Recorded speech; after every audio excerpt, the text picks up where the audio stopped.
So, the long-awaited, long-anticipated, long-night Game of Thrones episode landed on Sunday, and boy was it epic. I don't think I'm alone in saying that I've been anticipating this episode for the best of the last decade. And now it's come and gone in a swift motion. Now I find myself feeling uncertain about how I actually feel. It was epic, mind-blowing, full of action, visually stunning, but also surprisingly straightforward, and seemed to be leaving a fairly high number of fans asking, is that it? I certainly enjoyed the episode very much, but I must admit I find myself thinking the same thing. I guess I just thought there'd be a little more in the way of twists and turns. It built suspense superbly well, but in the end the Night King just sort of turned up and got beaten, and that was it. All playing out surprisingly predictably. So while I certainly do have to praise the episode for many things, I did find myself asking, what sort of thing would I have wanted to see? And it got me thinking, how would I have had the episode playing out in my own mind? Which I've decided to share. I know of course that I could never even come close to the genius of the Game of Thrones show writers, but here's how I felt it could have gone.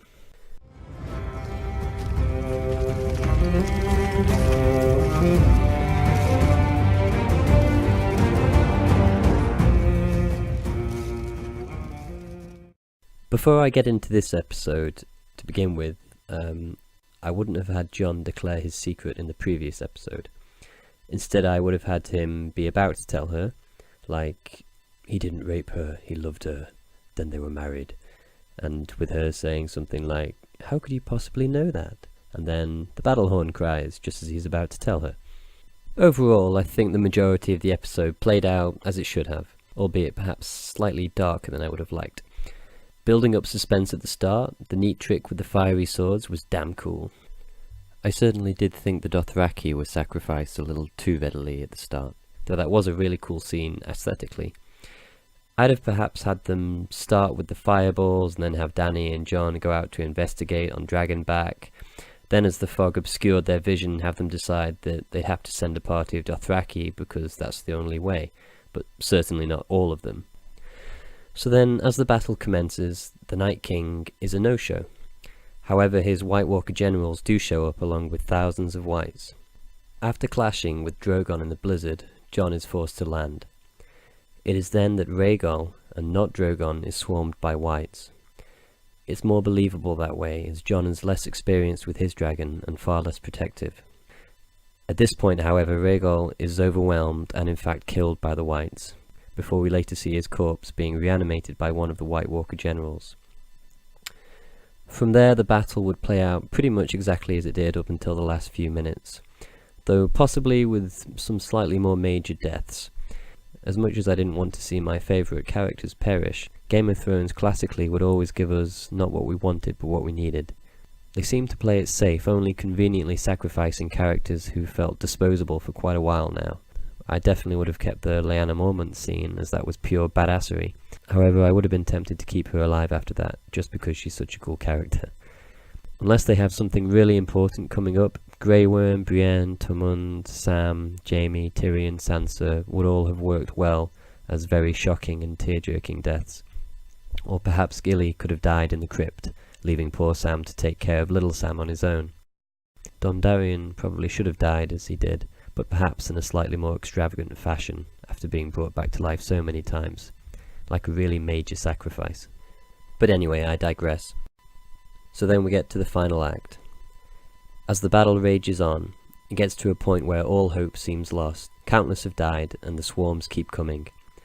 The generals start to close in on Bran as Theon protects him.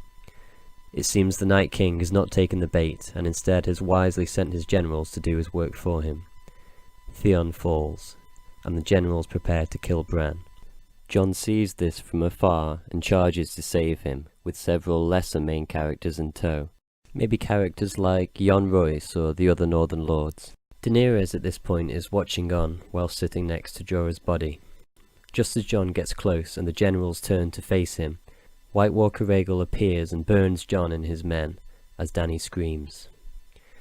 This distraction, however, allows Arya the chance to sneak up and swiftly stab the generals with her new spear. She kills maybe 4 or 5 of them, however many there may be, and instantly all the Whites and Rhaegal drop dead. At that moment, to everyone's surprise, from the flames appears a miraculously unharmed Jon Snow. Dany is speechless, but suddenly realizes he may be a Targaryen. Everyone starts to cheer, believing the war to be won, but Jon puts a halt to that, saying that it's not right. The Night King wasn't here, and he needs to die to ensure all the dead perish. At that moment we cut to Cersei sitting smugly in King's Landing, relishing the fact that all of her enemies are off far away killing one another. At that moment a horn sounds, and a screeching fills the sky. Cersei looks out the window to see the Night King flying towards her with an equally large army beneath him. So that's the sort of thing I would have liked to see personally. I just felt it was too soon for the main threat of the entire series to be disposed of, and so easily. Of course, if the next few episodes turn out to be complete gold, as they may well do, and it's clear that they needed to get the White Walkers out of the way to achieve this, then fair enough. Here's hoping. Either way, I'm just crossing my fingers that us die-hard Game of Thrones fans get the ending we deserve.